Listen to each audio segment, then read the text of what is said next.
மக்களே, இன்னைக்கு நம்ம பார்க்க போற கதை என்னன்னா மரத்தின் மேன்மை. ஒரு சிறிய கிராமத்தில் வெண்மரம் என்ற பெயரில் பெரிய மரம் ஒன்று இருந்தது. அந்த மரத்தின் கீழ் குழந்தைகள் விளையாடுவதும் பெரியவர்கள் நிழலில் உட்கார்ந்து சினிமா கதைகள் பேசுவதும் வழக்கம். அந்த மரம் அந்த கிராமத்தின் ஒரு அங்கமாக இருந்தது.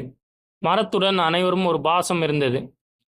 ஆனால் காலம் கடந்ததோடு புதிதாக கிராமத்திற்கு வந்த சிலர் அந்த இடத்தில் ஒரு பெரிய வணிக வளாகம் கட்ட வேண்டும் என்ற யோசனை வைத்து மரத்தை வெட்ட திட்டமிட்டனர். இதை கேட்ட கிராமத்து பெரியவர் சாமி ஐயா அனைவரையும் ஒன்று கூட செய்தார். அவர் சொன்னார், இந்த மரம் எத்தனை வருடங்களாக நமக்கு நிழல் கொடுத்து இருக்கிறது. இதில்தான் நம்ம பிள்ளைகள் விளையாடினாங்க. இதுக்கு பதிலாக நாம் இப்போ வெட்டணுமா? நாம் பயன்படுத்தி விட்டதை நன்றி கூறாமல் அழிப்பது ஒழுக்கமல்ல. அந்த வார்த்தைகள் கிராம மக்களின் உள்ளத்தை உருகும் வகையில் இருந்தது. அத்துடன் ஒரு சிறு பள்ளியின் ஆசிரியர் மரத்தின் முக்கியத்துவத்தை பசுமை, சூழல், ஆக்சிஜன், மழை என்பதுடன் எடுத்து கூறினார். மக்கள் ஒன்றுபட்டு மரத்தை காக்க முடிவு செய்தனர். பச்சை பலகைகளை மரத்தில் கட்டினர். வணிக நிறுவனத்திடம் மனுவும் அளித்தனர். ஏற்கனவே அழிவடைந்த இயற்கை சூழலை மீட்டெடுக்க இது போன்ற மரங்களை பாதுகாக்க வேண்டியதுதான் அவசியத்தையும் விளக்கினர்.